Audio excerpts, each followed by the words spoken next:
campers, I'm Leicester. No, I am not a city, that's my name. If you're enjoying the music that you're hearing, that's good, because I was the one that made it. Check out my music on SoundCloud, if you feel like it. Shameless plug over. Without further delay, I'm here at gunpoint to introduce this week's Benny Shakes Things Up. Without further ado, here's Benny. Okay. So, I've got you back on this special episode to talk about care. Yeah, thanks for having me back, Benny. It's all right. Because I know with my support, I have someone once a week, but there's a lot of people out there who has quite a lot of care and still can't get PPE. Is it PPE? Yeah. Yeah, it's because a lot is made out for the NHS, which by all means they deserve it. They need everything they can get. Yeah. But there's those which give care outside of the NHS, be it family or professional, and that there's not much mentioned about that. No, because I do know that I have to buy my own PPE for my support worker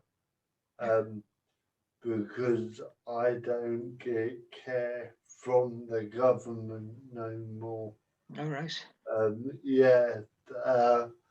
We're talking 2 years ago, they wanted to cut my package right down.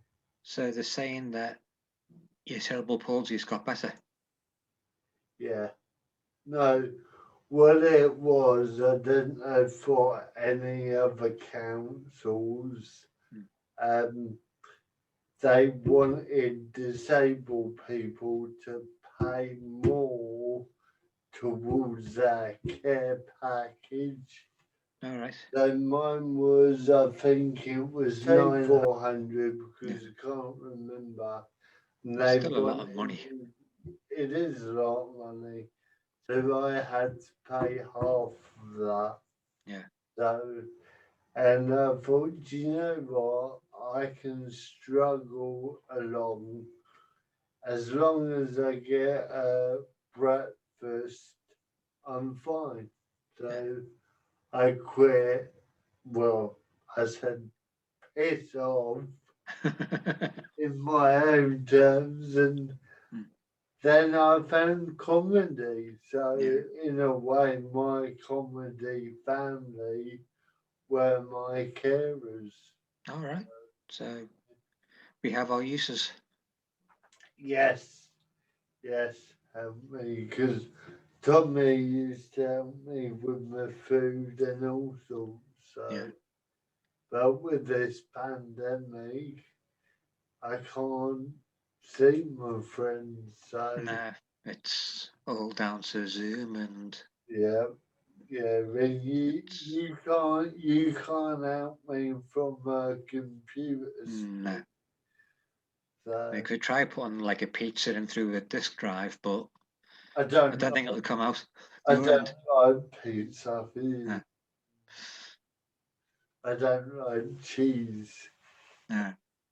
So you've got talk about your brother. Yeah.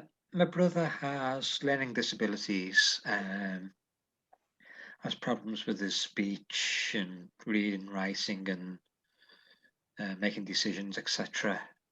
So he can't really get by on his own. So he needs more or less round the clock care, which is what we as a family have been doing for all his life, really. Yeah. He went to school as he was growing up, and he attends an adult day centre now. But with the pandemic, that being quite difficult, because at first it had to close down, obviously. Then they were able to work out a system where it could be a week in, week off type basis, but the weeks he was off, it was hard trying to keep him mentally stimulated, and because you'd just sit in front of the TV and you'd just be bored rigid. Yeah, I mean, I bet quite a lot of learning difficulty people are stuck at home and they don't understand what is going on. Yeah, because it took him a while, I think, to grasp that the world has changed and that he can't go out all the time and see his mates. Because when it first came in, he used to see my dad every Saturday. And my dad had to stop that because I was their bubble. Right. So they couldn't have, at the time, they couldn't have two bubbles. So, because I live separate away from them as well, I was the bubble because I was nearest. Yeah. So it affected his routine completely. Yeah, I mean, we have got a PA coming on the show to talk about his experiences, because he's... How it is from his point of view, Yeah, because he's supports a lot of learning difficulty people, so it'd be nice to get his point of view. Yeah. And if anyone is a PA/carer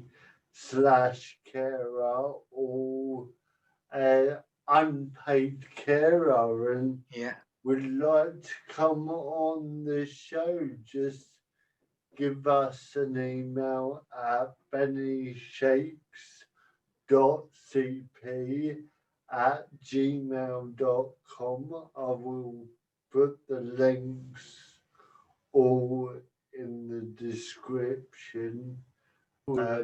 Okay, just let me center myself. Well, on this special edition of Benny Shakes Things Up with Mark McKean and Elliot, McCabe. Okay, you got it. What is it with you two? You've got a capital N, a C, and a capital K and a C. Because we like to confuse people. That's what it is. Yeah. Is yours Irish or Scottish? Irish. Irish, mine's Irish as well. So. Okay. So you're both Irish. So of Irish descent, Irish descent, but very far back, I would say. I'm 2 generations back. Oh, really? It's not too far. So I can get an Irish passport. I was gonna say that. Are you the type of people who, because we're out the EU, you've gone back to Ireland just to get an EU passport? Yeah. I wouldn't be able to qualify. It's like really confusing because it's like I've got Irish descent on my dad's side. It's like Irish descendant, but it's like different parts. It's like, oh, he's Irish. Oh, he's Irish. He's Irish. And it's all really like mixed. I think it only goes back 2 generations now. Yeah. So my grandfather was from Northern Ireland, but they say if it's on the island of Ireland, then you're fine. Yeah. So I've got to apply for citizenship first before I can get the passport. That's good. Yeah. Whereas my dad and his brothers and sister can just automatically go for the passport. That's great. Although my dad shouldn't because he voted to leave. So it's his fault. He should stay. He shouldn't be allowed. I voted to leave. Boo! Here we go, Elliot. If we leave him on his own. His entitlement to his own opinion and then his own vote. You can't kick me out because I'm the host. Yeah, we'll just leave. Oh, shut up. Can we get on with the podcast? Yeah. Oh, yeah. Forgot about that. Yes. Well, I've got you both on because Elliot is a PA and you, Mark, you've got a brother who's got learning difficulties and has unpaid carers. and goes to a day centre, and I pay for my own support. So today's podcast is all about celebrating PAs and ironing out some of the issues, I suppose. I mean, Elliot, do you just want to talk about how did you get into PA work? Yeah, so since probably, so the last sort of 10 years, I've always done something probably to do with youth development mostly. So I started doing sort of kids football, and then I worked 2 NCS projects, and then I worked in America on a summer camp. So I've always, youth development and working with young people has been my main thing for a long time. But with that, I've done a lot of stuff with people with learning difficulties and stuff like that, and it's been quite interesting as well. And then I've known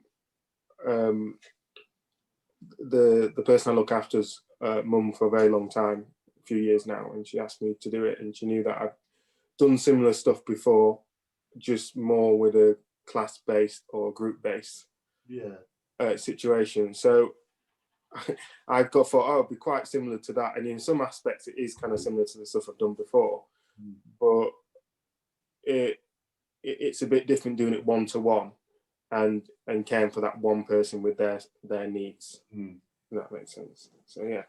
So are you self-employed, or do you work for an agency? Or Yeah, I work for an agency as well, but the agency work. No, I don't. I work for. Is that my self-employed? no, You paid direct payments. I'm paid direct payments to. So you're employed by. Employed by the person who. so that they go through a payroll to pay you. Yeah. Do you have many clients, or is it just one at the moment?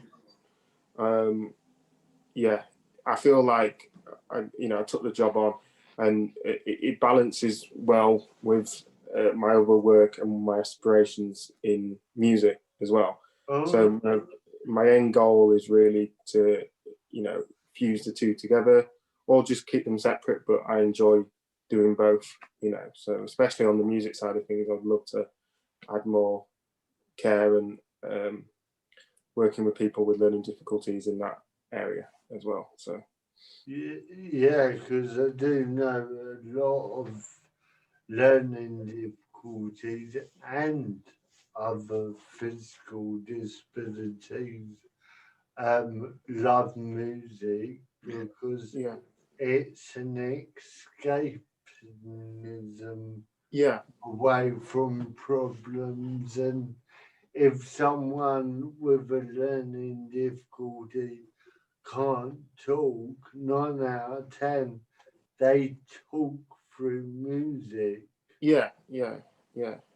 And it's been that, I think, because I do a lot of like studying and looking at like the history, especially of like modern music and and even further back than that, but that's always been the case for a long time, going back to like blues musicians in the 30s and 40s and stuff that were more physical disabled, but because they can work on the plantations and stuff in America, they'd be given music instruments to I never knew that. No, it's a lot of stuff that like people like Rolling Stones, the Beatles would be influenced by, would be people who with physical difficulties who couldn't work, so they were, this music that came about then was, comes from like hardships and, not being able to do stuff, as well. So because I suppose in a way the music would be like an extra sensory thing for these people. Yeah, because some of them might have been blind, so it might have been, some, you can name famous blind musicians like Stevie Wonder and Ray Charles and people like that obviously come from that, you know, especially Ray Charles and stuff. So yeah. Cool. And any plans on getting any more clients, or are you just happy with the one client? It's either taking more clients on. I'm not sure, because I'm not really pushing things with current lockdown as well.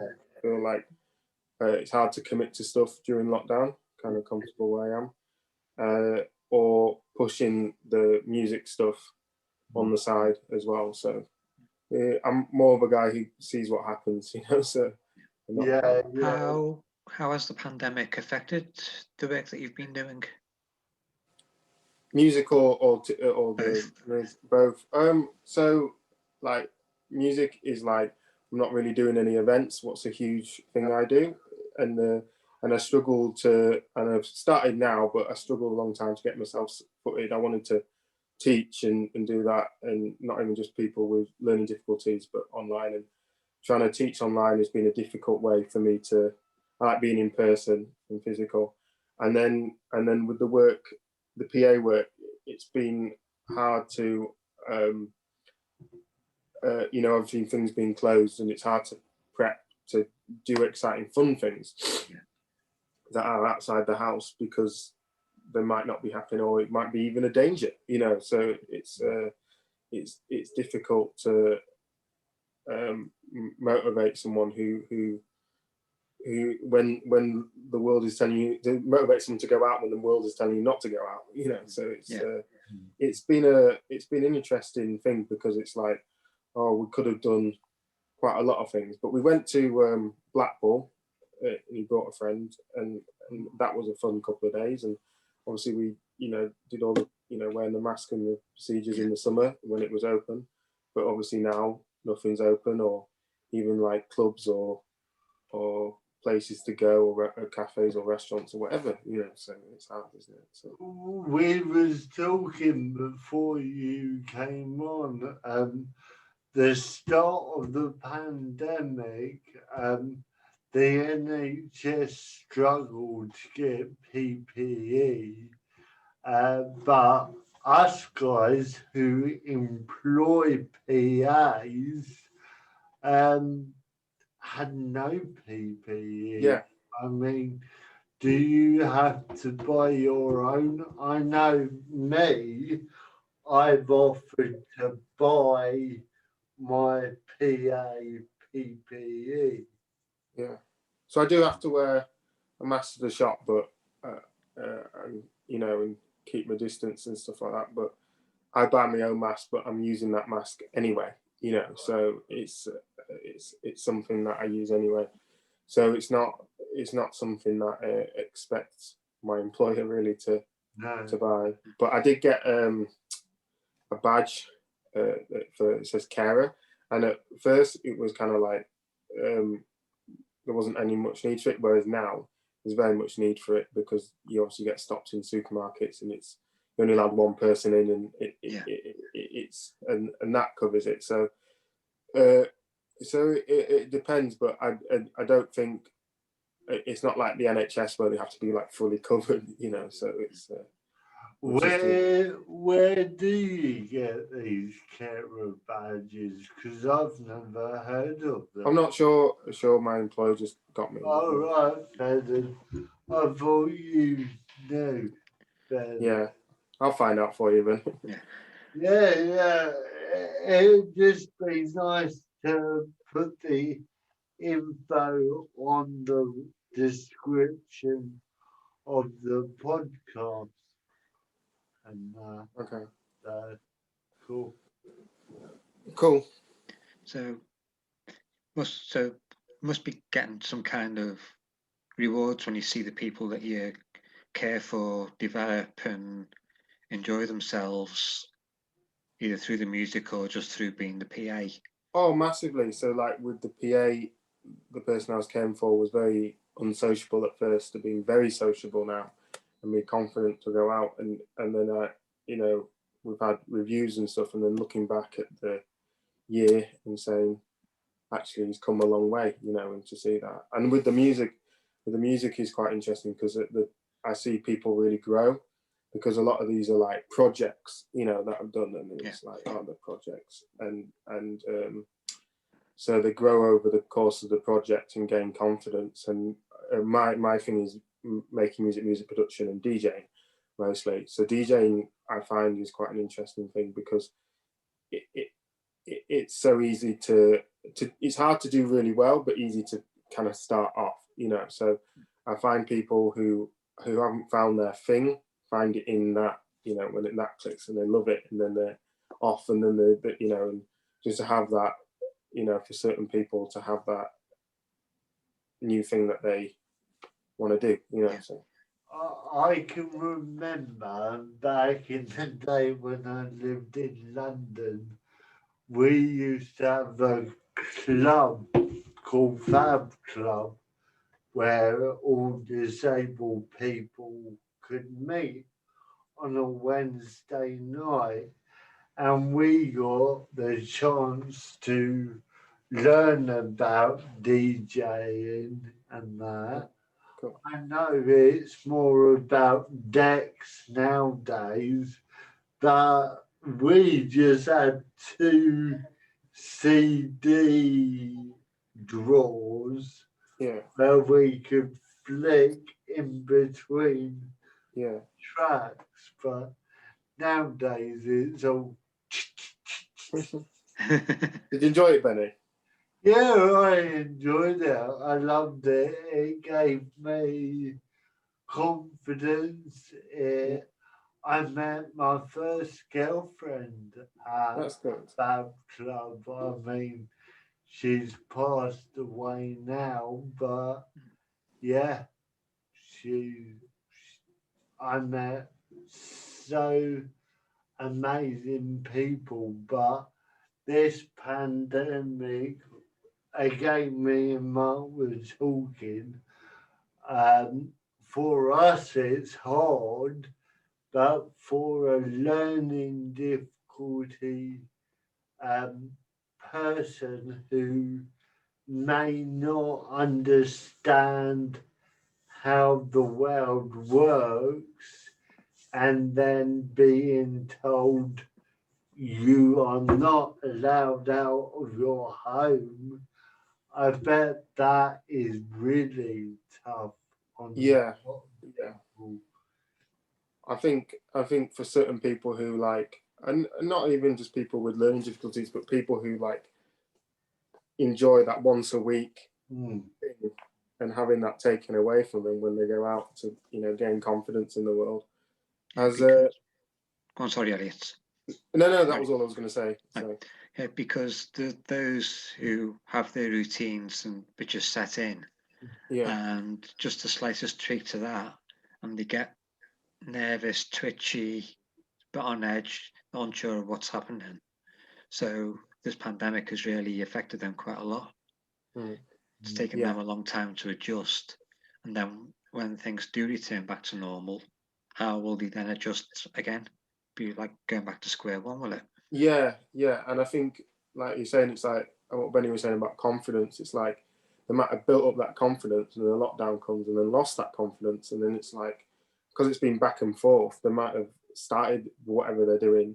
And I know certain like DJ schools in after school clubs who more young people opened and then closed for like, they opened for like 2 weeks and in September then closed because they're based on the school year. And then it's like that you know, that's horrible to someone's, you know, what they do each week, you know, and you know, they're gonna have to, if we go back to normal, when we go back to normal, it's like, oh, they're going to be opened and they have to build up that confidence again. You see what I mean? Even to go, you know, so it's I do believe that the government, because they're spending all this money on the furlough scheme, the vaccines, which is great, but when we come out of this, you know straight away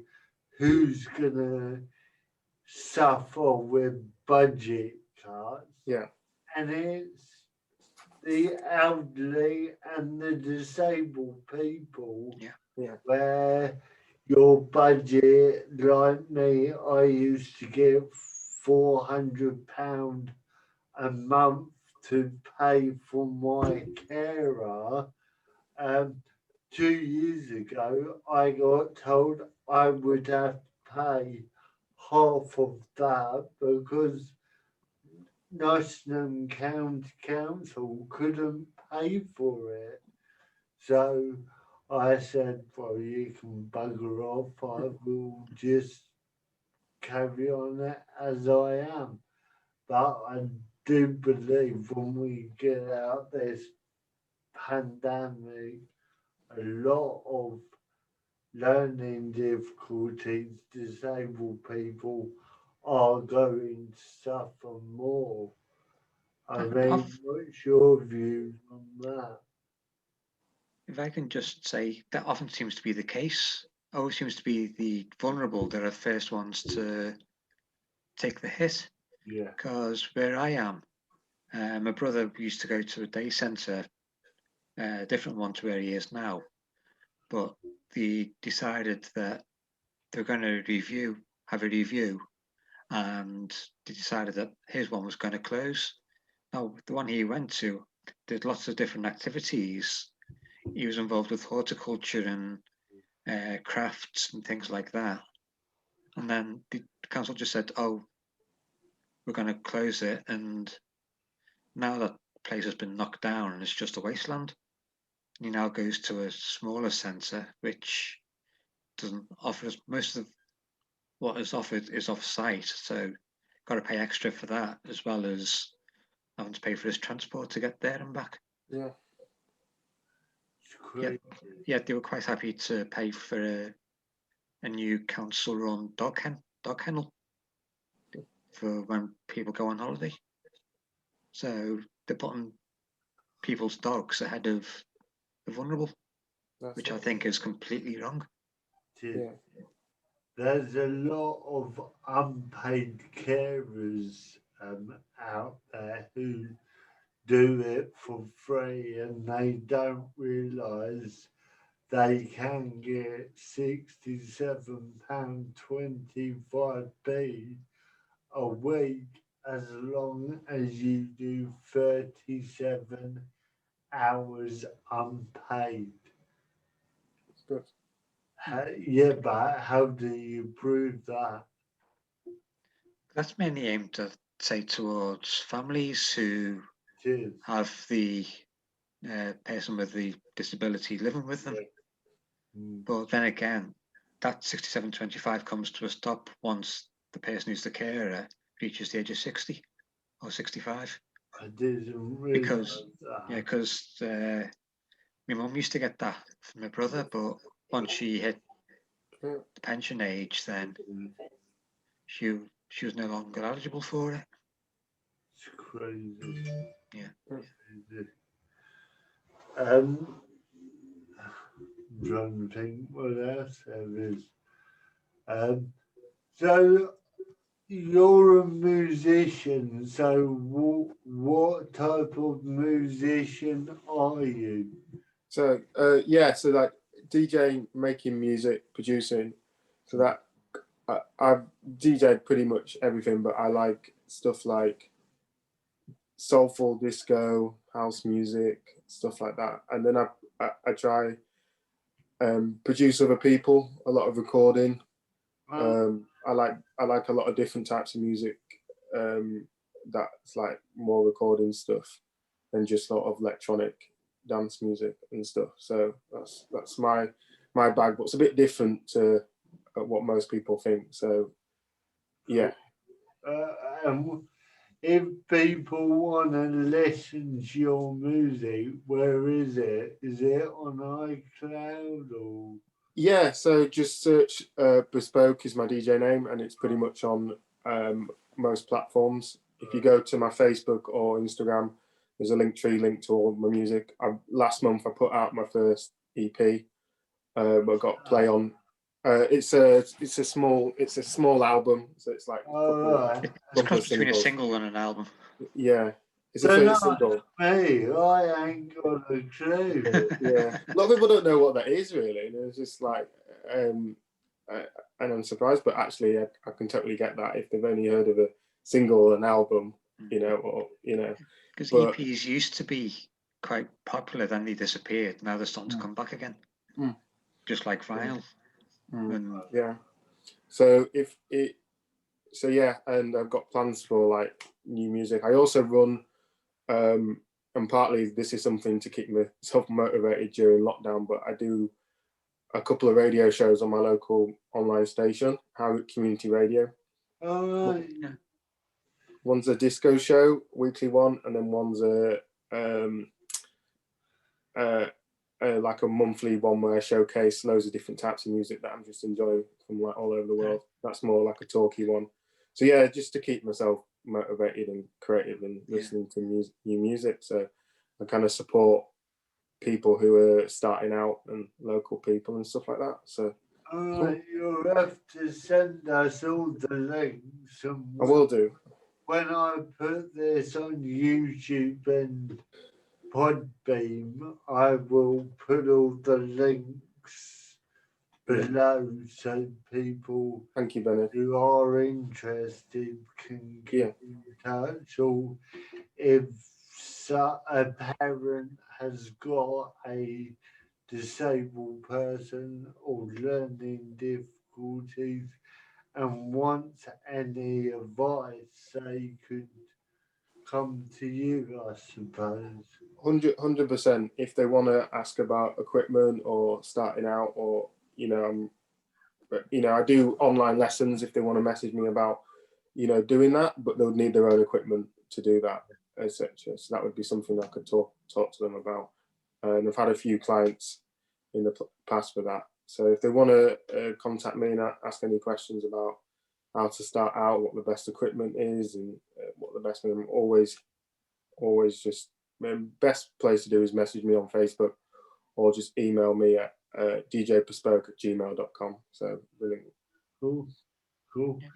And you said you told in America. Was that disabled or was that just able-bodied children? So in America, it was like it's a theatre-based summer camp. So if you watch any of the movies, it's like that. Like American Pie. Yeah. Band camp. It was band camp. Yeah. A lot of smelly flutes. Sorry. Yeah.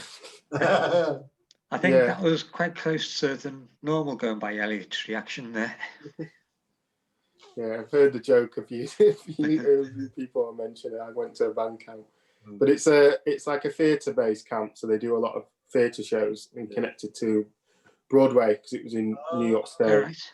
Wow. So it's a lot of art-based projects. They do sport there, but it's mostly based on art. So one of the things they do is DJing, and so how the course works is it's a 3-week time they stay there, or sometimes they stay, and there's 4 sessions. So that's 3 weeks is one session, and it's 4 sessions during the year. And then the first day they have 6 lessons, and they can pick whatever they want to try.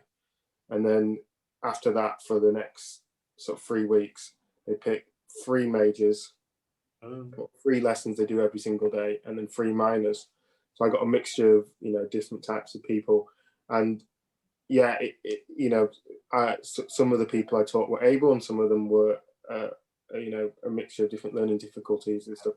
Some physical as well, that were interesting because they found it kind of quite useful to be there because some of the sports they couldn't do, so they would just they could sit on a chair and make music or DJ, so they quite enjoyed it, going back to so it was all inclusive.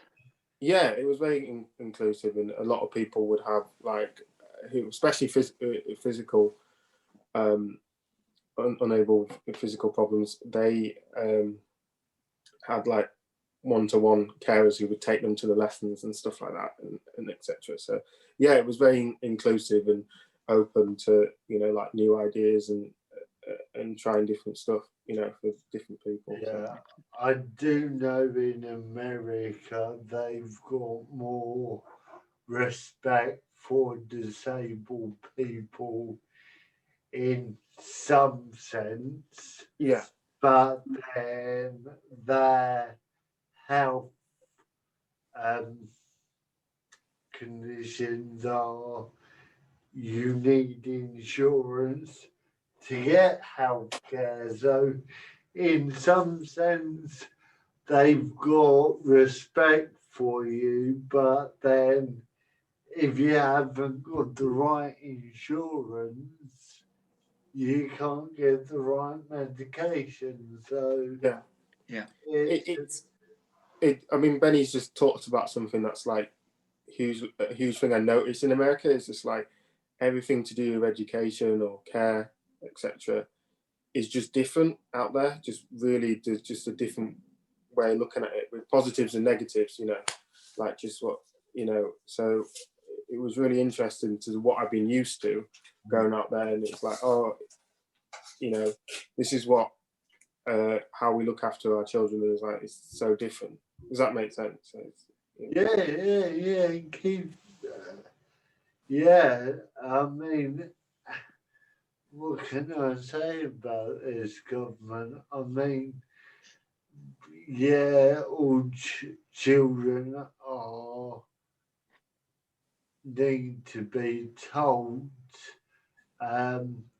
but lately they can't afford to have separate schools, so they've put everyone together, which is great in some sense, but then you've got students who can't communicate or can't get on with the lesson, and then they're shoved in a different lesson. Or I work with a fantastic organisation called, I forgot the name, but if you go to the Lighthouse charity shops, the name's there, and we teach disabled people and non-disabled people who can't cope in school, so they come to the farm, they do animal care, they do plants, and I've seen over the 2 years I've been there, quiet kids come out of that shell. Yeah. You can't get that sort of lesson in schools. no. I mean, when I was at school, most of my lessons were swimming because they wouldn't let me do woodwork. They wouldn't let me do other things because health and safety. But now, who's laughing? I've got my own woodwork shop down the bottom of the garden, and guess what? I've got all my fingers. You tell them, Benny. Yeah, you go, Mark. Go on, sorry, Alice. You go first. No, I'm just saying I fully relate to that because I wasn't allowed to do any art at GCSE level or A level, and now I've got a degree in music. What's crazy, really? They wouldn't let me do theatre. They said, "Oh, you can't do that." You know what I mean? In music, so fully agree. I fully relate to that story, Benny. So. I just think our education here needs a lot of work, big time.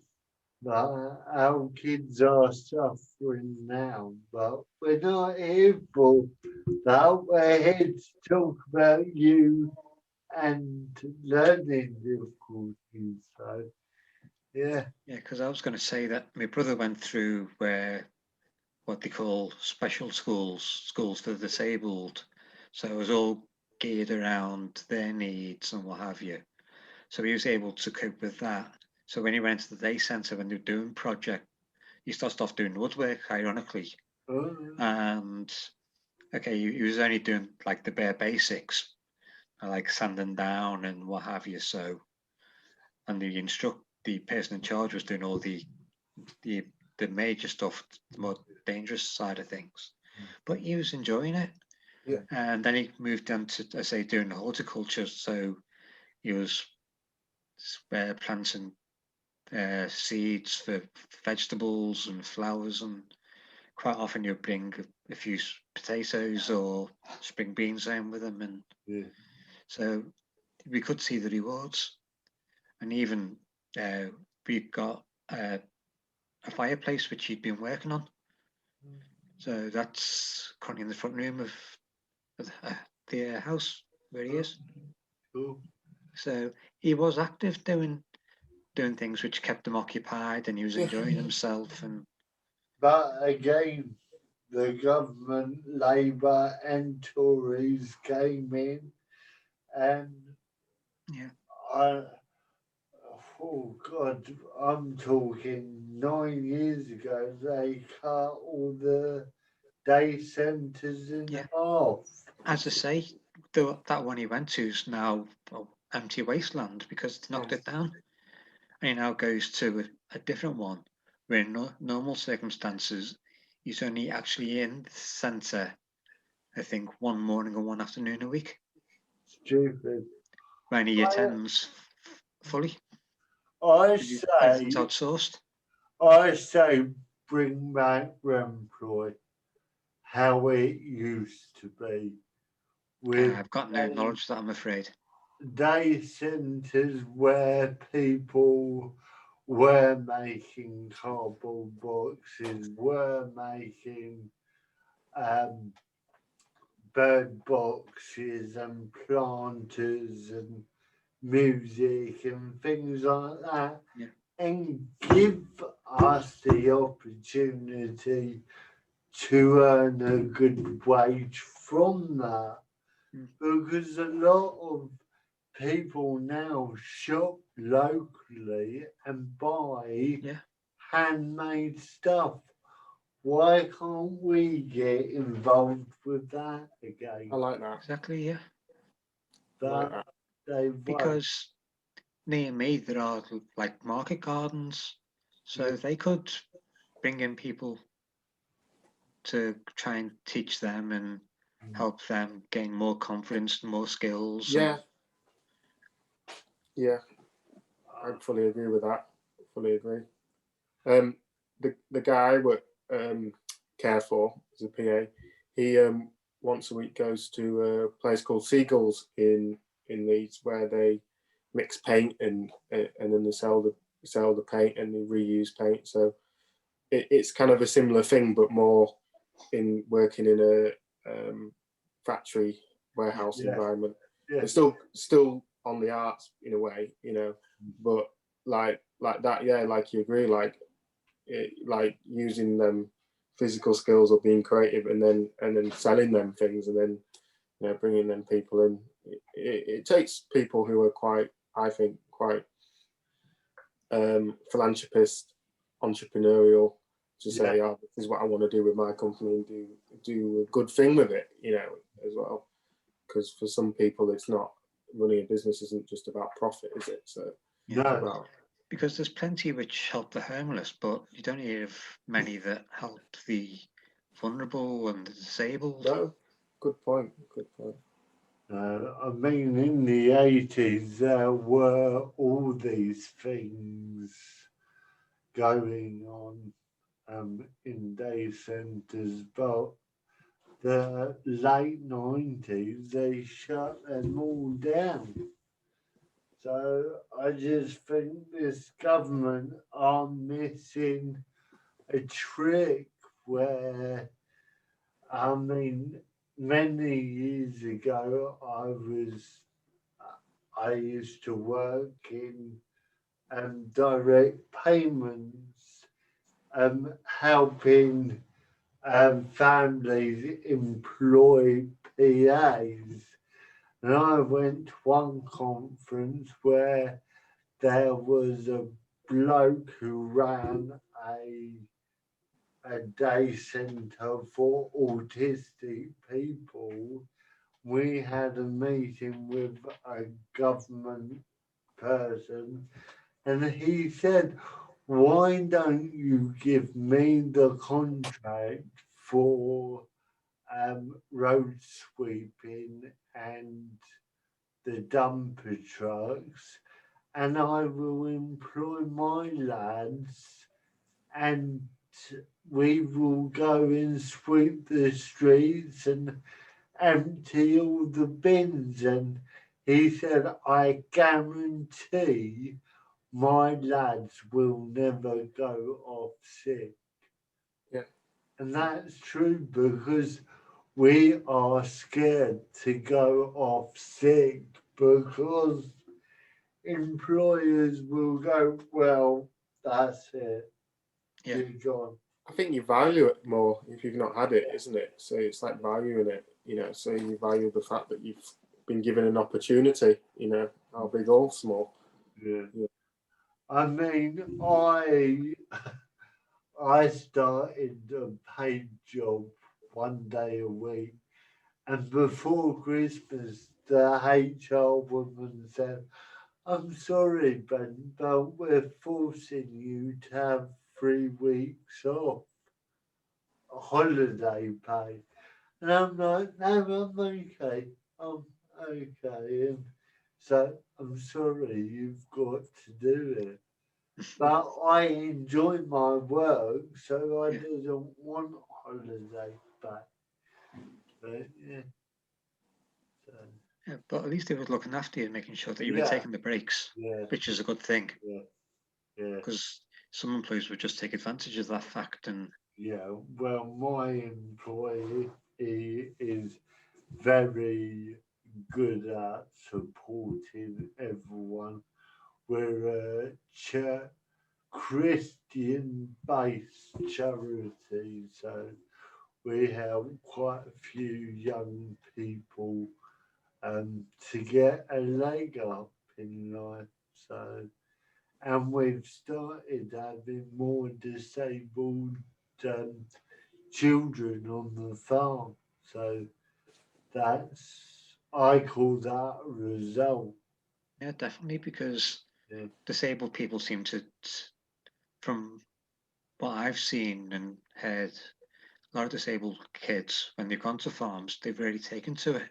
Yeah, You've enjoyed getting their hands stuck in, and probably because, you know, if they're planting seeds or whatever, they know they can get their hands dirty and they can have fun while they're doing it. yeah. But like Elliot said, his client was shy in his own shell, but because of you, Elliot, what you've done, he's got more confidence. Yeah, it's helping him get out there and supporting him on that journey of even if it's like life skills to and that's the same with all the other stuff I've done. Like I still believe in, even though I don't know if they're stopping it or not, but the NTS project is a massive thing for young people, and they have to. Do you know what it is? The NTS. No. So it's like each area, like North Yorkshire is Flying Futures, and it's the challenge. That's sort of this West Yorkshire going into Lancashire sort of area. So each area has its own company and its own slight difference to the project. And it's like a 4-week project, and then the first week we do a residential. In North Yorkshire and Flying Futures, we used to go to France, so it's taking these, you know, kids who never been abroad, you know, or family never taken to take them abroad to the north of France, and then the week after they stay in like university accommodation or like boarding school. We do more life skills, and then the last 2 weeks they do like more charity based work and stuff like that. So it's kind of like, I've realized it's not, you know, taking full control of it, but just supporting them on that journey to learn new life skills and stuff like that, you know, and that's the main thing, because you might not have the confidence, or you might be just jumped in the deep end, so you still have that person to support you, even if it's going to the supermarket and doing your first shop, to booking a, you know, like I said, booking a holiday or going to France. It's the same thing, you know. It's helping them on that journey of, because they had to, around the NCS, they had to go into like French shops and try and speak French, and I don't know any French, but it was kind of supporting them through that, you know, and supporting them, you know, being independent really. And good. I think that's it, unless you've got anything more to add, Mark. No. okay. Thanks for having me on. No, thank you. Thank I you. mean, we are talking about doing more of these special episodes, just for YouTube and Podbean. So this will be on YouTube by the end of the week. I might be able to get it out tonight, as long as you send me all the links Will do. want to post. But thank you for coming on the show.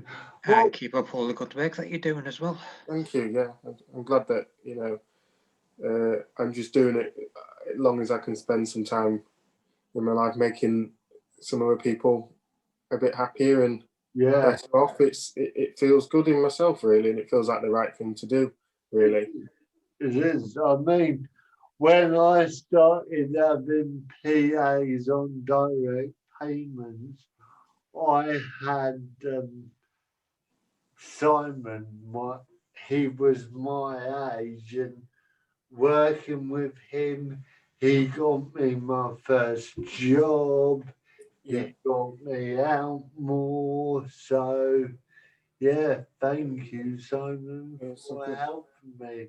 Okay, we grew apart, so we said it's time for us to go our separate ways, but that is part of a PA's job. Yeah. If you've gone your separate ways, he's done his job perfectly. So.